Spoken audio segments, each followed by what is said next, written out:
अस्सलाम वालेकुम गाइस, कैसे आप सब लोग। उम्मीद है आप सब खैरियत से होंगे। आज का मेरा अपने यूट्यूब चैनल पे 10th लेक्चर है relative atomic mass and atomic mass unit के बारे में। तो स्टडी करते हैं relative atomic mass and atomic mass unit क्या है। ठीक है, पहले रीड करते फिर उसके बाद एक्सप्लेन करते हैं। If we measure the mass of an atom in grams or kilograms, it will be an extremely small value, 10 raised to the power minus 24 to 10 raised to the power minus 22 gram. Measuring such a small masses are not only impossible but are also impracticable to work with. For that purpose, atomic masses are expressed by comparing with the mass of standard atom. The atom chosen nowadays as the standard for comparison is that of carbon-12, which has a mass of exactly 12 units.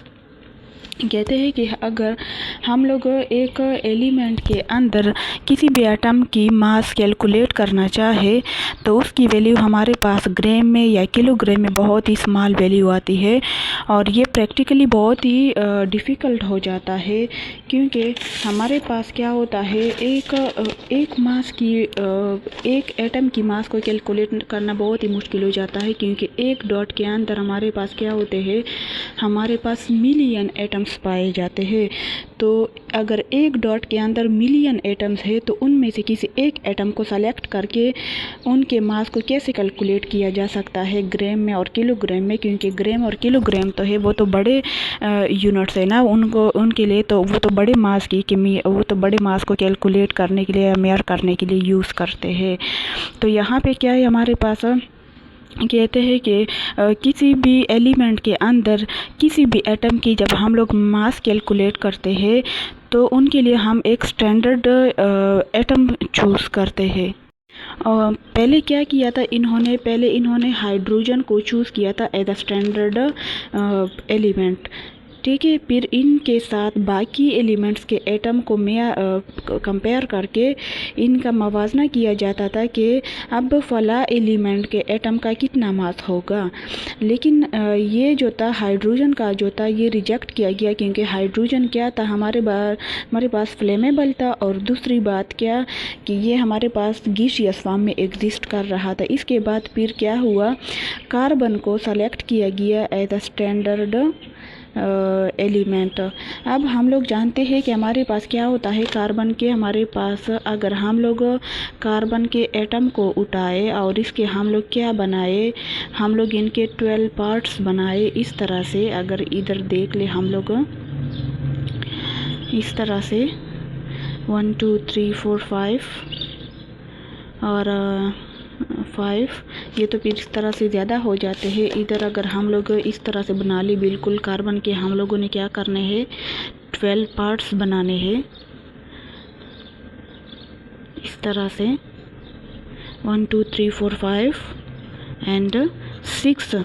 तो इस तरह से हमारे पास क्या है, अगर हम carbon के ये एक पार्ट को उठा लें, कार्बन के हमारे पास कार्बन एटम के कितने हुए, ये हम लोगों ने कार्बन के एक एटम को उठाया और इनके हम लोगों ने क्या किए, 12 पार्ट्स बना लिए। ठीक है, ये गलत है, ये ना देखे, ये वाला देख ले 1 2 3 4 5 6 7 8 9 10 11 12। अब इस एक पार्ट को हम लोगों ने उठा लिया और इसको हम लोगों ने क्या किया, इसको हम लोगों ने नेम दिया 1 AMU, और AMU का पूरा नेम क्या है, एटॉमिक मास यूनिट। इस एक यूनिट को यानी इस एक पार्ट को हम लोगों ने उठा लिया इस तरह से, बिल्कुल हम लोगों ने 12 हिस्सों में से क्या किया, एक पार्ट को उठा लिया, कार्बन के 12वें हिस्से को हम लोगों ने उठा लिया। हालांकि ये एक हाइपोथेटिकल कंडीशन है, मतलब कि ये प्रैक्टिकली हम लोग कर नहीं सकते, क्योंकि एक एटम जो है वो इतना स्मॉल होता है कि वो क्या है, ग्रीक वर्ड है एटमस, और एटमस का मतलब है इनडिविजिबल। इसको हम लोग फर्दर डिविजिबल नहीं कर सकते। तो यहाँ पे हम लोगों ने क्या किया, जस्ट हम लोगों ने इसकी हाइपोथेटिकल कंडीशन को कंसीडर किया कि हमने कार्बन के एक एटम को उठाया और इसके हम लोगों ने 12 हिस्से बना लिए। अब 12 हिस्सों में से हम लोगों ने ये एक हिस्से को सेलेक्ट किया, चूज़ किया, ठीक है, और इनको हम लोग कंपेयर करते हैं।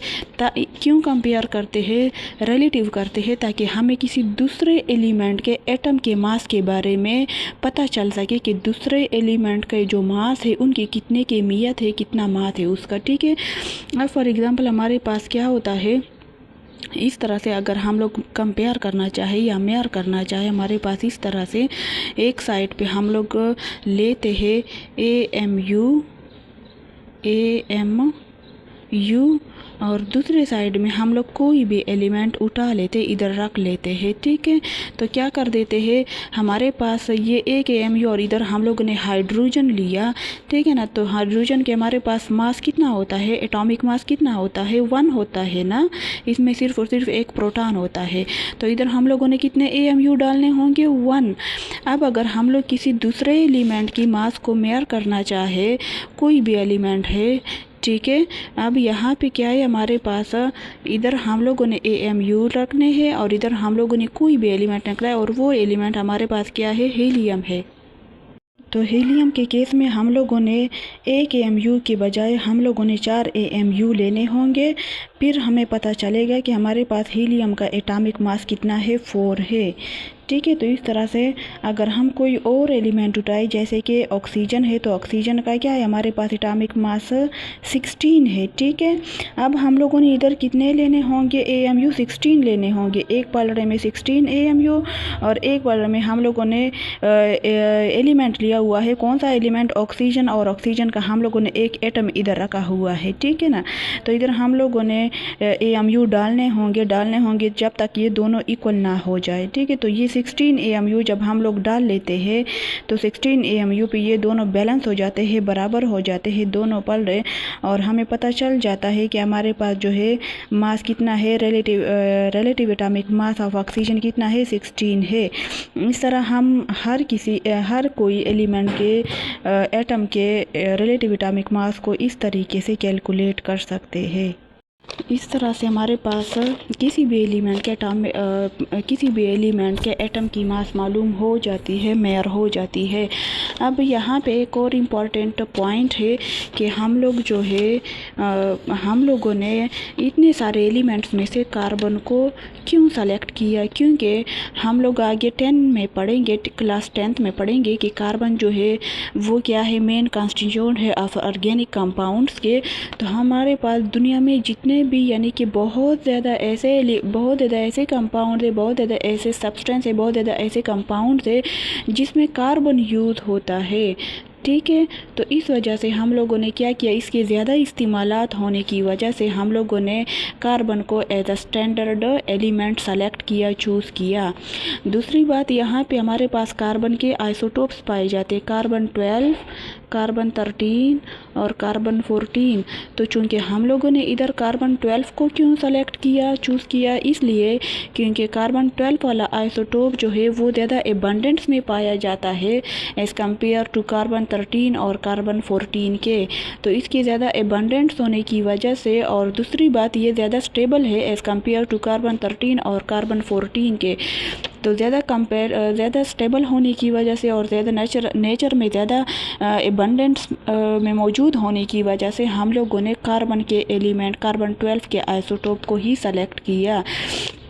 तो एक बार दोबारा रिवाइज करते हैं, क्या था पहले हमारे पास, क्या था, साइंटिस्ट ने क्या किया सन 1800 में कि उन्होंने कहा था कि एक एलिमेंट है, उनके अंदर क्या है, एटम्स होते हैं। अब उन एटम्स की मास को कैसे डिटरमाइन किया जाए कि फ़ला एटम की हमारे पास कितनी मास होनी चाहिए।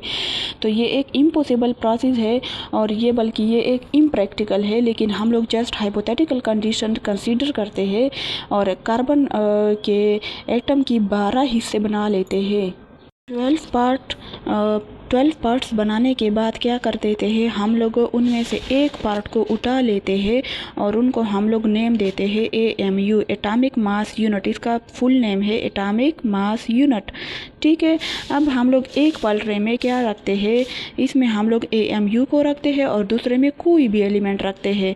ठीक है, जब ये दोनों बराबर हो जाते हैं तब हमें पता चल जाता है कि हमारे पास फला एलिमेंट की एटॉमिक मास इतनी होनी चाहिए।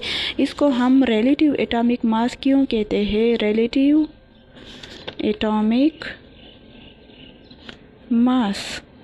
क्योंकि हम लोगों ने इधर क्या किया हुआ है, रिलेट किया है किसी भी एलिमेंट के एटम की मास को AMU के साथ।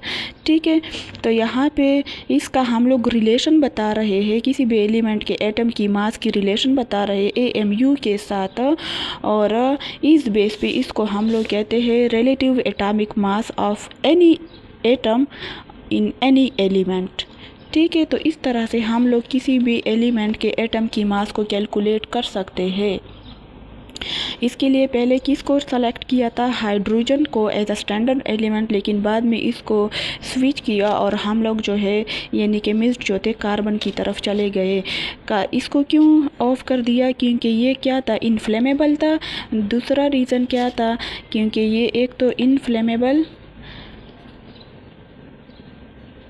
एंड सेकेंड रीज़न क्या था, ये गैसियस फॉर्म में एग्जिस्ट कर रहे थे।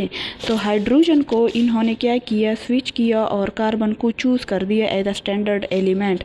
कार्बन को क्यों सेलेक्ट किया, क्योंकि ये ज़्यादातर यूज़ होते हैं कंपाउंड्स में। और कार्बन में फिर कौन से आइसोटोप को सेलेक्ट किया, कार्बन 12 आइसोटोप को सेलेक्ट किया, क्योंकि ये ज़्यादा स्टेबल है और ये नेचर में तकरीबन ज़्यादा कंसंट्रेशन में एग्जिस्ट करता है। ठीक है, तो इस वजह से क्या किया, कार्बन को सेलेक्ट किया। अब अगर बुक में देखा जाए एटॉमिक मास यूनिट को, atomic mass unit is the mass of the 1/12 part of an atom of carbon 12। इधर जैसे मैंने बता दिया कि मैंने क्या करना है, हमने क्या करना है, कार्बन के एक एटम को उठाना है, उनके 12 पार्ट बनाने हैं, उनमें से किसी एक पार्ट को चूज़ करना है और उसको हम लोग कहते हैं एटॉमिक मास यूनिट। फिर इसी एटॉमिक मास यूनिट के ज़रिए हम किसी दूसरे एलिमेंट के एटम के मास को डिटरमाइन कर सकते हैं, जिसे हम लोग फिर कहते हैं relative atomic mass of an atom of that element. अगर यहाँ पे डिफिनेशन को देखा जाए, रिलेटिव एटॉमिक मास की डिफिनेशन को, the relative atomic mass of an atom of an element is the mass of an atom is of that element relative to the mass of the 1/12 part of carbon 12। यानी कि carbon के 12वें हिस्से को select करते हैं, जिसे AMU कहते हैं, और इसी AMU के ज़रिए हम किसी दूसरे एलिमेंट के एटम की मास को डिटरमाइन करते हैं। तो आज का हमारा लेक्चर इधर ही ख़त्म हो रहा है। Relative atomic mass and atomic mass unit के बारे में था। कोई भी कन्फ्यूजन हो तो कमेंट में ज़रूर पूछिएगा। पूरी कोशिश होगी कि आपकी कन्फ्यूजन को दूर कर सकूं और कंसेप्ट क्लियर कर सकूं। ठीक है, बहुत सारी दुआएं करना, दुआओं में याद रखना, अपना बहुत ज़्यादा ख्याल रखना। ठीक है, अल्लाह हाफिज़।